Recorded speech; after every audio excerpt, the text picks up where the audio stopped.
Assalamualaikum warahmatullahi wabarakatuh. Sobat Edi 5 Channel. Untuk kali ini saya ditemani oleh Bang Dedi. Bang Dedi ini punya pengalaman kisah yang cukup menyeramkan. Nanti Sobat Edi 5 Channel, kita dengarkan pengalaman pribadi yang dialami Bang Dedi ini. Kejadian apa yang pernah. Selamat sore Bang Dedi. Sore. Bang Dedi katanya punya pengalaman pribadi yang cukup menyeramkan. Bisa diceritakan pengalaman apa Bang Dedi? Ini dulu zaman saya muda dulu. Nah, kalau di desa kan biasanya yang hajatnya itu ada hiburannya. Kadang dangdut, kadang layar tancap dan macam-macam lah. Nah waktu itu saya bersama teman itu sekitar 3 orang, saya teman saya 2 orang, kita bertiga. Kemudian kita pengen hiburan, kebetulan tetangga desa itu ada yang hajatan. Nah di situ hiburannya itu layar tancap. Layar tancap. Nah di situ kita biasa anak muda kan ya. Anak muda kita cari cewek lah, cari cewek, cari kenalan cewek gitu. Nah kita mencari dan akhirnya nggak dapet juga, nggak ada yang mau diajak kenalan. Akhirnya kebetulan kita mau buang air kecil, teman saya mau buang air kecil. Nah di situ ada kebun warga ya, yang memang gelap di situ. Akhirnya teman saya ini minta antar untuk buang air kecil. Nah setelah buang air kecil di kebun itu, saya melihat ada perempuan. Kalau nggak salah di situ di bawah pohon pisang. Pohon pisangnya rindang banget, banyak pisangnya. Di bawah pohon pisang itu ada perempuan berdiri, pakai jaket putih, rambutnya panjang, kelihatannya sih cantik, kelihatannya.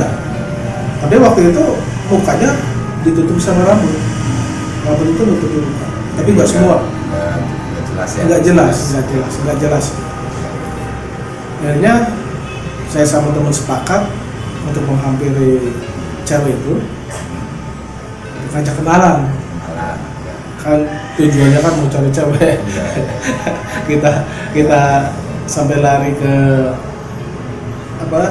tetangga desa itu, cari cewek gitu. Iya.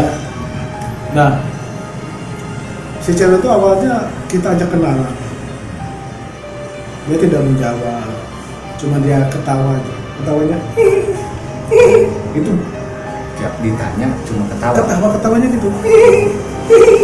Gitu. Ya kita nggak menyangka bahwa itu makhluk astral ya. Nah, kita disangkanya ya cewek biasa aja, cewek asli. Bergantian, saya ngajak kenalan cuma jawabnya itu, teman saya juga cuma jawab begitu. Jadi tiap ditanya cuma Ketawanya lucu. Jadi sama temennya Bang Dedi jawabnya ketawa juga. Saya sebenarnya sampai lama kita bercandain juga, dia cuma ketawa gitu. Kita nggak jawab satu pun. Enggak. Cuma ketawa. Kita tanya nama juga, cuma ketawa begitu. Kita tanya alamat juga, rumahnya di mana juga, anak mana. Ketawanya begitu. Jadi nggak jawab satu pun ya. Enggak. Akhirnya saya iseng, Neng, buka dong rambutnya, pengen tahu, kayaknya cantik nih si Neng nih, saya bilang. Akhirnya dia buka rambutnya, dia kibaskan rambutnya yang panjang itu. Ternyata masya Allah, itu gak ada mukanya, rata. Jadi si muka tuh rata jadi. Mata ada, hidung ada, cuma rata. Bang Dedi jelas melihat Jelas, sosok jelas. wanita itu. Jelas. Teman-teman saya juga melihat jelas. Jadi pas rambutnya digini mukanya rata. Rata. Ada hidung, ada mata, ada mulut, ada cuman rata. Nggak berbentuk. Itu rata jangan kayak tembok. Wah, itu kita bertiga itu semaput. Dan lari. Langsung lari. Wah, lari nggak tahu arah. Sampai lari itu nggak ke tempat ramai, malah larinya ke sawah. Tiba-tiba kita ada di sawah. Akhirnya kita Berpencar itu sama enggak, Oh. untungnya enggak berpencar. Iya. Masih bertiga. Tiga pas pulang bertiga ya. Bertiga. Dan kita lari pas tiba-tiba ada di sawah, kita kaget juga. Dari situ baru sadar bahwa ternyata yang tadi itu makhluk jadi-jadian. Makhluk jadian. Hanya kita berdoa di situ, kita ditenangkan hati kita. Akhirnya setelah kita tenang, kita pulang. Kita pulang bertiga itu langsung pulang ke rumah masing-masing. Karena saking takutnya, kita langsung pulang ke rumah, masuk kamar, langsung rebahan. Nah, yang anehnya lagi, pas saya mau tidur itu, kalau bahasa ininya keurut-urut tuh, jadi antara sadar tidak sadar, antara tidur dan tidak. Nah, di situ terlihat sosok itu ada di pojokan kamar. Saya semaput juga kan. Soalnya pas Bang Dedi ini udah pulang ke rumah, di dalam kamar tidur, sosok wanita yang tadi Ada di soalnya pojok. ada. Iya. Di situ dia berdiri sambil melihatin aja saya. Tapi dengan rambut menutup mukanya gitu. Wah, di situ. Jadi terbawa terus Iya. sosok wanita Iya. itu. Seolah-olah Di situ ada di kamar. saya mau bangun nggak bisa bangun, saya mau teriak nggak bisa teriak. Akhirnya di situ saya tersiksa. Dan untungnya waktu itu saya sadar, masih setengah sadar dan berdoa. Saya baca apa yang saya bisa lah, dari mulai Al-Fatihah sampai Al-Baqarah sampai apa, saya baca semua dan alhamdulillah kita tenang. Nah, besok harinya kita kumpul.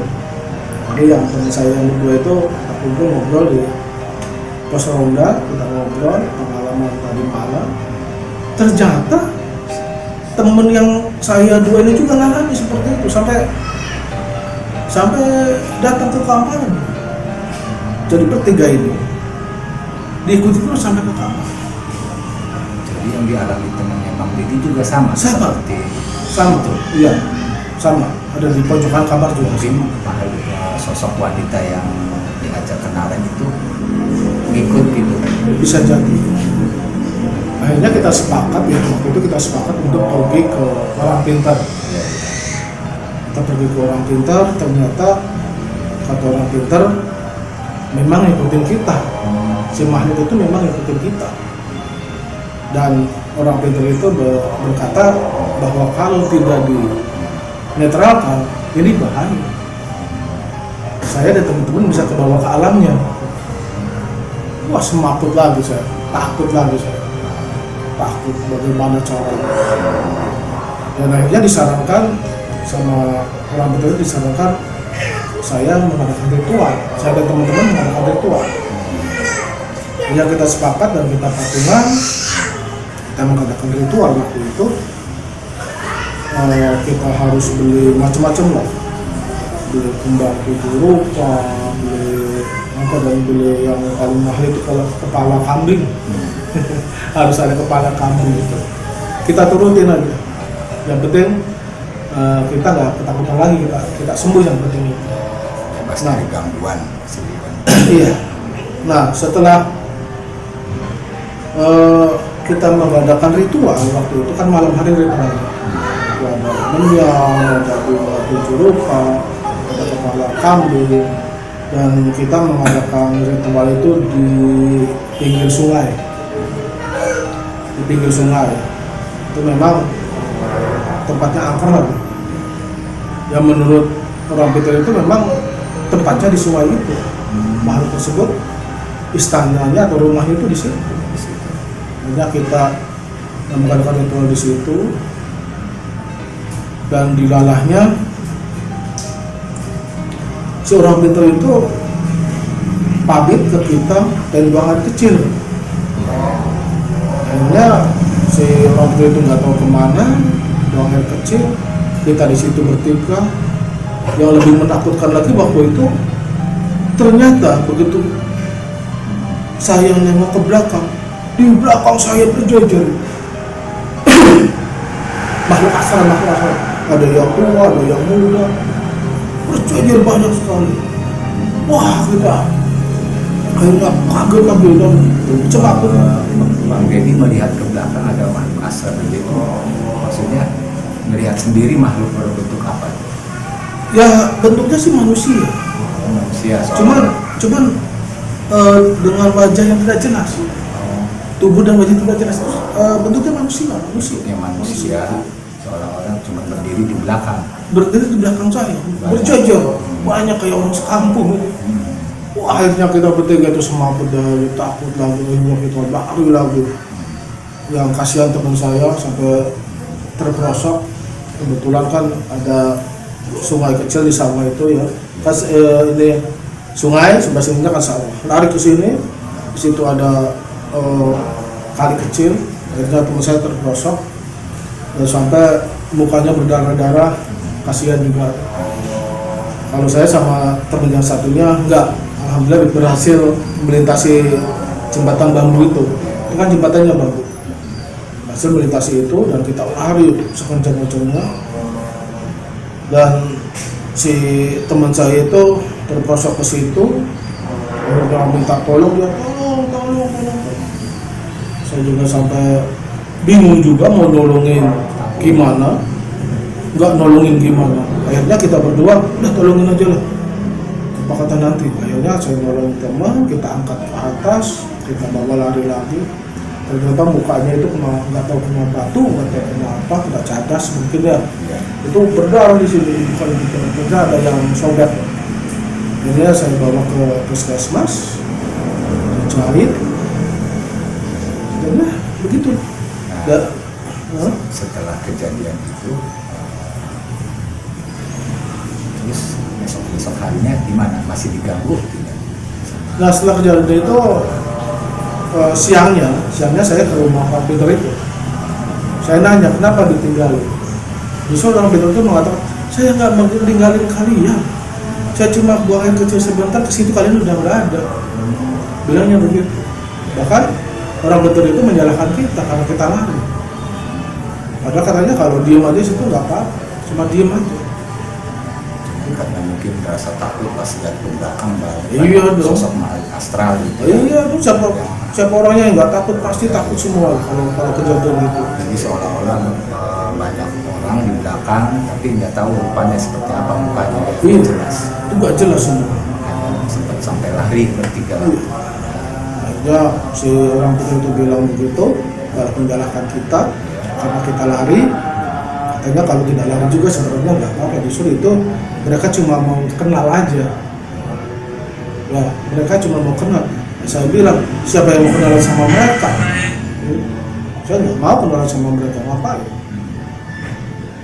Nah, mungkin itu pengalaman saya yang paling menyeramkan dalam hidup ini. Berarti setelah paranormal itu menyalahkan Bang Dedi, kenapa itu, terus tidak diganggu lagi hari-hari berikutnya? Ya kebetulan tidak, kami tidak diganggu lagi. Jadi yang diceritakan Bang Dedi ini memang Bang Dedi alami sendiri. Alami sendiri, saya yang alami. Saya sama teman. Kisah nyata ya. Bang Dedi ya. Udah itu cukup segitu aja Bang Edi. Iya. Terima kasih waktunya. Sobat Dedi Lima Channel, barusan tadi Bang Dedi sudah menceritakan pengalaman pribadi yang dialaminya. Mungkin cukup sampai sampai di sini. Kita lanjutkan di video lain yang lebih menyenangkan. Terima kasih. Wassalamualaikum warahmatullahi wabarakatuh.